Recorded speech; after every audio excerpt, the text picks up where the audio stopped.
김스 푸드사이언스 김쌤입니다. 오늘 2021년 3월 7일에 출제되었던 식품 기사 문제 중에 네 번째 과목 식품 미생물학 부분 같이 살펴보도록 하겠습니다. 첫 번째 문제부터 같이 보겠습니다. 첫 번째 문제는 청량 음료에서 곰팡이 발생의 원인으로 옳지 않은 것을 물어보고 있어요. 청량 음료 우리가 좋아하는 탄산, 청량을 생각하시면 되는데 이 중에서 곰팡이가 발생할 수 있는 원인이 아닌 것을 볼게요. 우선 보존 중에 병이 불량이 되면 곰팡이가 발생할 수 있겠죠. 타전이라고 하는 건 우리 보통 캔을 많이 쓰죠. 캔을 쓰는데 캔의 윗부분, 이 뚜껑 부분이 또는 병막에 캔의 뚜껑이나 또는 병의 뚜껑, 병막의 부분이 잘 접합되지 않은 걸 타전의 불량이라고 부릅니다. 병막에가 잘 접합되지 않으면 곰팡이가 발생할 수 있겠죠. 핀홀이라고 하는 건 이러한 청량 음료 캔이나 또는 병에서 미세한 구멍이 발생하는 걸 핀홀이라고 부릅니다. 어떤 구멍이 생기면, 홀이 생기면 곰팡이가 발생할 수 있을 겁니다. 하지만 탄산가스 농도가 과다하다 그래서 곰팡이가 발생하진 않을 거예요. 따라서 정답은 1번이 되겠습니다. 자, 이어지는 문제는 한자로는 좀 어렵죠. 종속 영양균일 거예요. 영양균. 헤테로트로픽 마이크로브는 우리 미생물을 의미하고요. 탄소원과 질소원의 이용에 대한 설명 중 옳은 것을 물어보고 있습니다. 여러분 아마 생화학 시간에 또는 식품 미생물학 시간에 이런 걸 배웠을 거예요. 오토트로프라는 게 있고 또는 헤테로트로프라는 게 있다. 오토트로프라고 하는 건 자가 영양분, 자가 증식한다 그래서 이거는 탄소원이 기준이 됩니다. 탄소원을 햇빛에서 얻으면, 그러니까 다른 미생물이나 또는 다른 유기체에서 얻지 않고 빛에서부터 탄소원을 얻을 수 있으면 우리가 이걸 오토트로프라고 불렀고요. 스스로 이런 탄소원을 만들어내지 못하고 다른 유기물을 섭취해야 되는 것, 특히 동물 같은 경우에는 다른 유기물을 꼭 먹어줘야겠죠. 이러한 걸 헤테로트로프라고 부른다 그랬어요. 자, 그래서 종속영양균이라고 하는 건 탄소원이 어때요? 탄소원으로 다른 유기물을 이용하는 겁니다. 그리고 질소원은 기준이 되지 않기 때문에 유기물 또는 무기질소화합물을 이용합니다. 중요한 건 탄소원이 어떤 기준이냐가 되기 때문에 정답은 3번이 되겠습니다. 만약에 이 보기가 오토트로프라고 했으면 정답은 2번이 되겠죠. 오토트로프의 경우엔 햇빛, 무기물을 바탕으로 유기물, 탄소를 합성할 수 있습니다. 자, 이어지는 문제는 곰팡이 포자 중에 유성 포자를 물어보고 있습니다. 곰팡이 포자는 크게 무성생식하고 유성생식으로 나눌 수 있죠. 무성생식에는 어떤 종류가 있었나요? 무성생식에는 분생포자 있었고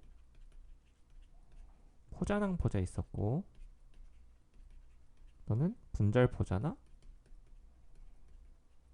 후막포자 이런 것들이 무성생식에 속했습니다. 그럼 골라볼까요? 분생포자, 무성생식, 포자낭포자 무성생식, 담자, 후막포자 무성생식, 담자포자가 정답이 되겠습니다. 정답은 3번이 되겠습니다. 자, 이어지는 문제는 60분마다 분열을 한대요. 세균은 한 번 분열해서 한 개가 두 개가 되겠죠? 두 개는 4개가 됩니다. 근데 처음에 세균수가 5개래요. 3시간 후에 세균수를 물어보고 있습니다. 3시간이라고 하는 건 60분씩 몇 번이 흐른 거예요? 60분씩 3번이 흐른 겁니다. 그럼 처음에 5개인데 곱하기 2, 곱하기 2, 곱하기 2. 곱하기 2를 몇 번 해줘야 돼요? 3번 해줘야 되죠. 따라서 정답은 몇 개일까요? 5 곱하기 8이 되겠죠. 정답은 40개입니다. 자, 이렇게 쉽게 구할 수도 있고 이게 좀 헷갈린다고 하면 5개인데 60분이 지났을 때 생각해보세요. 1시간이 지났어요. 그럼 몇 개가 돼요? 2배가 되니까 10개가 되죠. 또 1시간이 흘렀어요.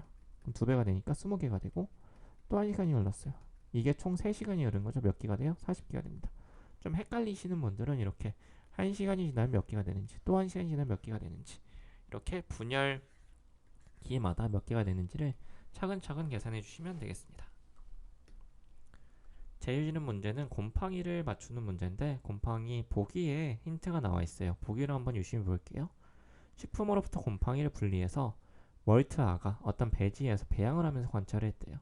자, 이건 일반적인 특성입니다. 어떤 배지에 배양을 해봤더니 균총의 색은 배양 시간이 경과함에 따라서 백색에서 점차 청록색으로 변했대요. 이게 1번 힌트입니다. 색이 어때요? 청록색. 뭐를 생각하시면 좋을까요? 청색이니까 푸른 곰팡이 있다는 생각을 해볼게요. 푸른색으로 변화했고 현미경 시약에서 격벽이 있대요. 그리고 분생자 2라는 걸 만듭니다. 자, 이렇게 푸른색의 곰팡이를 형성하고 격벽이 있고 분생자를 만드는 걸 우리는 푸른 곰팡이 3번에 나오는 페니실리움이라고 합니다. 정답은 3번의 페니실리움으로 푸른 곰팡이와 연결시키면 어렵지 않게 정답을 골랐을 수 있을 것 같습니다. 자, 예지는 문제는 미생물의 증식에 대해서 물어보고 있습니다. 우선 미생물의 증식기를 한번 볼게요. 우리 미생물 증식이 어떻게 일어나요? 그래프로 그리면 이렇게 그릴 수 있죠. 처음에는 유도기, 그 다음에는 대수기, 그 다음에는 정지기, 그 다음엔 사멸기. 자, 각각 시기의 특징을 볼게요. 영양배지에 처음 적종하였을 때 어디를 의미해? 유도기. 증식에 필요한 각종 효소 단백질을 합성하며 세포수의 증가는 거의 나타나지 않죠. 맞는 설명이 되겠죠? 유도기에 대한 설명. 그리고 접종 후 일정 시간이 되면 세포는 대수적으로 증가하죠. 어떤 기야? 대수기죠. 맞는 설명. 생육 정지 상태, 정지기 상태에서 시간이 더 지난대요. 그러면 다시 이렇게 증가하나요? 대수적으로 증가하나요? 아니죠. 사멸기로 이루어지죠. 따라서 정답은 3번이고 만약에 영양분을 다시 넣어주면 대수적으로 증가할 수 있지만 일반적인 경우에는 사멸기로 가게 됩니다. 사멸기는 유해한 대사산물의 축적이나 배지의 pH 변화 등에 의해서 나타나는 게 맞습니다. 점차 미생물의 수가 감소하는 시기를 의미하죠. 자, 이어지는 문제는 바이로이드라고 하는 개체에 대한 설명입니다. 예전에는 바이러스를 어떤 생물을 감염시킬 수 있는 가장 작은 개체로 생각을 했어요. 근데 이 바이러스보다 더 작은데 바이러스의 특징을 다 갖고 있지는 않은데 바이로이드라고 하는 바이러스의 일부 특징을 갖고 있는 개체가 어떤 생물을 감염시킬 수 있다라고 알려져 있습니다. 바이로이드는 이렇게 작은 구형의 한 가닥 꼼은 아니고요. 이거 RNA인데 잘못 쓴 거고 RNA를 한글로 바꿨으면 꼼이 됩니다. RNA로서 알려진 감염체 중에 가장 이게 어떤 말인지 헷갈리시면 이거 한영 안 누르고 한영을 안 누르고 쓰신 것 같아요. 한 가닥 RNA로서 알려진 감염체 중에 가장 작은 단위가 맞고요.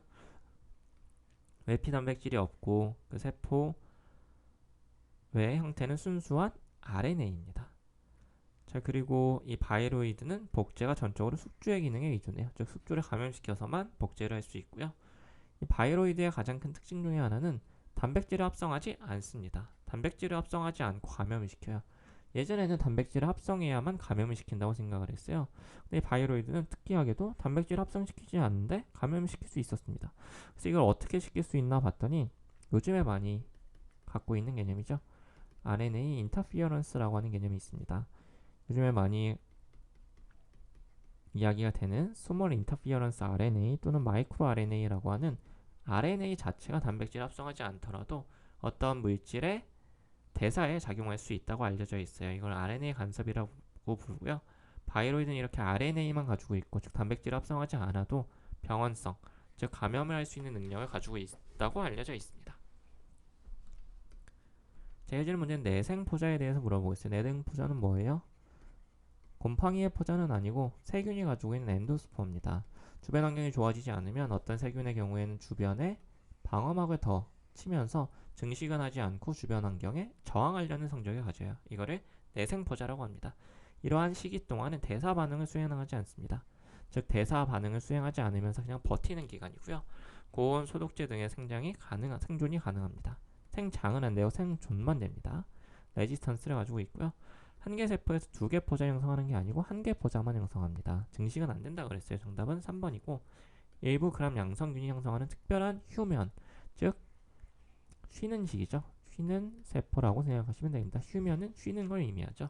일부 그람 양성균은 어떤 게 생성을 하나요? 바실러스나 또는 클로스트리디움. 이런 그럼 양성균만 만들 수 있는 게 내생포자, 엔도스포어라고 하는 구조의 특징입니다. 자, 이어지는 문제는 발효에 대해서 물어보고 있어요. 발효 관여는 미생물 같이 볼게요. 글루타민산 발효에는 어떤 미생물이 관여하죠? 여러분 많이 들어봤죠? 코리네박테리움. 코리네박테리움 중에 글루타미쿰이라고 하는 게 있어요. 글루타미쿰. 이름 자체가 글루타민산하고 연결시키기가 쉽죠. 주로 세균이다. 세균이 맞습니다. 당질을 원료로 한 구연산 발효는 보통 뭐가 일으켰어요? 주로 곰팡이를 이용하는 게 맞고요. 항생물질 스트레토마이신은 뭘로 만들어요? 이건 방선균 또는 방사균이 만듭니다. 따라서 방선균은 곰팡이와 특징이 유사하지만 사실은 세균이에요. 세균인데 곰팡이와 유사한 특징을 가지고 있는 건 방선균이라고 부르는데 이건 분류상으로는 세균에 속하기 때문에 곰팡이는 아닙니다. 정답은 3번이고요. 추산에 발효하는 미생물은 뭐였어요? 아세토박터라고 하는 세균이었죠. 이건 맞는 설명입니다. 자, 이어지는 문제는 균사의 경막을 갖지 않는 균을 물어보고 있어요. 경막의 유무에 따라서 균을 나눌 수 있다고 그랬습니다. 어떻게 나눌 수 있어요? 순정균류와 조상균류로 나눌 수 있다고 그랬죠. 순정균류는 경막이 있는 거, 조상균류라고 하는 건 경막이 없는 거였습니다. 그러면 경막이 없는 걸 찾아야 되죠. 경막이 없는 조상균류예요. 자, 예쁘게 한번 써볼게요. 조상균류는 뭐가 있었어요? 3번에 나와 있는 뮤코속하고 또 하나 있었죠. 여러분이 많이 들어봤어요. 라이즈푸스라고 하는 곰팡이. 뮤코와 라이즈푸스가 경막을 갖지 않는 조상균류에 속했습니다. 따라서 정답은 3번이 되겠습니다. 자, 이어지는 문제는 편모에 대해서 물어보고 있어요. 편모는 뭐예요? 여러분 편모 그리라고 하면 보통 이렇게 그릴 거예요. 이런 강균의 꼬리에 달려있거나 또는 이렇게 몸체에 달려있는 우리의 세균의 움직임을 가능하게 해주는 걸 플라젤라, 편모라고 부릅니다. 주로 구균이나 나선균에 존재하면 간균에 거의 없는 게 아니고요. 우리 주로 간균에서 보이는 게 이런 편모, 플라젤라고 정답은 1번이고요. 세균의 운동기관입니다. 움직임을 가능하게 하고요. 위치에 따라서 극모와 주모가 있습니다. 극모라고 하는 거는 이러한 꼬리, 편모를 꼬리로 생각할 수 있죠. 이 꼬리가 끝에 있는 거를 우리는 극모라고 불러요. 끝에 있기 때문에 극. 주모라고 하는 거는 주된 균체에 있는 거를 우리가 주모라고 부릅니다. 즉 위치에 따라서 극모와 주모로 분리가 됩니다. 그럼 염색법에 의해서는 이 플라젤라 꼬리는 염색되지 않고요. 여기 몸통 부분만 염색이 된다라고 생각하시면 되겠습니다. 자, 이제는 문제는 돌연변이에 대해 물어보고 있어요. 돌연변이는 뭐예요? 우리가 가지고 있는 유전 형질 DNA의 정보가 바뀌는 거죠. DNA는 어떻게 이루어져 있어요? A, G, T, T, C 이런 정보로 이루어져 있는데 이런 정보가 바뀌는 걸 우리는 돌연변이라고 부릅니다. 즉 돌연변이라고 하는 건 DNA 분자 내 염기 서열을 변화시키는 걸 의미하고요. 자, 이렇게 DNA 3개가 하나의 단백질, 즉 아미노산의 정보를 가지고 있죠. 따라서 우린 이걸 코돈이라고 불러요. 즉 DNA가 정보가 바뀌면 일반적으로는 단백질의 정보가 바뀌기 마련인데 경우에 따라서는 표현형이 바뀌지 않는 경우도 있어요. 여러분 배우셨을지 모르지만 어떤 서열은 즉 AGG와 예를 들어 AGC는 같은 아미노산을 합성하는 경우가 있습니다. 자, 이런 거 배웠을 거예요. 어떤 정보가 어떤 아미노산을 합성하는지. 그 중에서 어떤 아미노산은 몇 개의 정보가 같은 아미노산 합성할 수도 있다 그랬어요. 따라서 이게 G에서 C로 바뀌어도 표현형은 바뀌지 않는 경우가 있는데 이러한 경우를 뮤테이션이 일어났지만 사일런트하다라고 해서 잠재성 돌연변이, 사일런트 뮤테이션이라고 부릅니다. 이 유전자 자체의 변화에 의해서 자연적으로 발생하기도 해요. 이러한 돌연변이가 있어야만 뭐가 이루어지겠어요? 진화가 일어나겠죠. 진화라고 하는 건 결국 돌연변이에서 시작되는 걸 생각하시면 되고 진화가 일어난다는 건 결국 모든 변이는 세포에 있어 해로운 것은 아니겠죠. 때로는 살아남기 위해서 진화를 위해서 돌연변이가 일어납니다. 정답은 3번이 되겠습니다. 이어지는 문제는 산업적으로 글루탐산 생성균으로 가장 적합한 것을 물어보고 있어요. 우리 앞서 살펴봤었죠? 글루탐산을 생성할 수 있는 균 뭐였어요? 이름이 비슷한 거였죠? 코리네박테리움 글루타미쿰이었습니다. 정답은 1번입니다. 자, 이어지는 문제는 알코올 발효능이 강한 종류가 많아서 주류 제조에 이용되는 것은 뭔가요? 여러분 술은 보통 뭘로 만들어요? 맥주 한번 생각해볼까요? 맥주 뭘로 만들죠? 사카로마이시스 세레비시에 또는 사카로마이시스 칼스벅진시스 이런 건 다 효모죠. 정답은 2번이 되겠습니다. 효모로 보통 만들고 대표적인 효모는 사카로마이시스 세레비시에가 있었어요. 자, 이어지는 문제는 효모의 산업적 이용에 적합하지 않은 것을 물어보고 있습니다. 효모는 굉장히 다양하게 사용될 수 있습니다. 특히 사카로마이스 세레비시아라고 하는 효모는 제빵에도 이용되고 앞서 말씀드렸듯이 발효, 즉 술, 알코올 발효에도 이용이 돼요. 또 여기 나와있듯이 식사료로 이용될 수 있고요. 라이페이지 생산할 수 있고 글리세롤도 생산할 수 있지만 항생 물질이라고 하는 건 보통 뭐가 생산한다 그랬어요? 앞서 방선균, 방사균이 생산하거나 또는 곰팡이가 주로 생성을 합니다. 따라서 정답은 4번 항생물질의 경우 효모를 이용하는 경우가 산업적으로는 많지 않다라고 생각하시면 되겠습니다.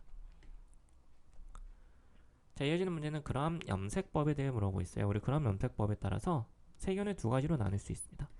그람 양성균, 그람 포지티브와 그람 음성균, 그람 네거티브로 나눌 수 있습니다. 자, 이거 나눌 수 있는 기준은 뭐였어요? 그람 염색법. 그럼 이 기준이 되는 건 뭐였죠? 그럼 양성균과 그럼 음성균은 어떤 차이에 의해서 염색이 달라졌어요? 그럼 양성균은 펩티도글라이칸이라고 하는 두꺼운 한 겹의 막이 있고요. 그럼 음성균은 어땠어요? 두꺼운 게 아니고 두 개의 층이 있었죠? APS라고 하는 층과 그 안에 펩티도글라이칸 두 층으로 이루어져 있습니다. 자, 근데 탈색되지 않는 건 뭐였어요? 바로 그럼 양성균입니다. 두껍기 때문에 다 빠져나가지 못해서 염색된 상태로 남아있다 그랬어요. 그럼 네 가지 중에 그럼 양성균은 뭐예요? 아까도 살펴봤었죠. 포자 형성할 수 있는 거, 엔도스포 형성할 수 있는 거, 바실러스 속이 그럼 양성균이죠. 나머지는 다 그럼 음성균이 되겠습니다. 자, 이어지는 문제는 분열에 의해서 증식하는 효모를 물어보고 있어요. 효모는 일반적으로 어떻게 번식을 하죠? 출합법에 의해서 번식을 하죠. 대표적으로 뭐가 있어요? 사카로마이시스 속 캔디다 또는 톨루라스포아라고 하는 효모는 모두 다 출합법으로 증식이 됩니다. 근데 4번에 나와 있는 스키조사카로마이시스라고 하는 건 특이하게 분열을 하는 분열 효모로 알려져 있어요. 분열을 한다는 건 경막을 형성하고 딸세포를 유리한다 라고 생각하시면 되겠습니다. 정답 4번 스키조마이시스는 출합법이 아니고 분열을 하는 분열 효모입니다.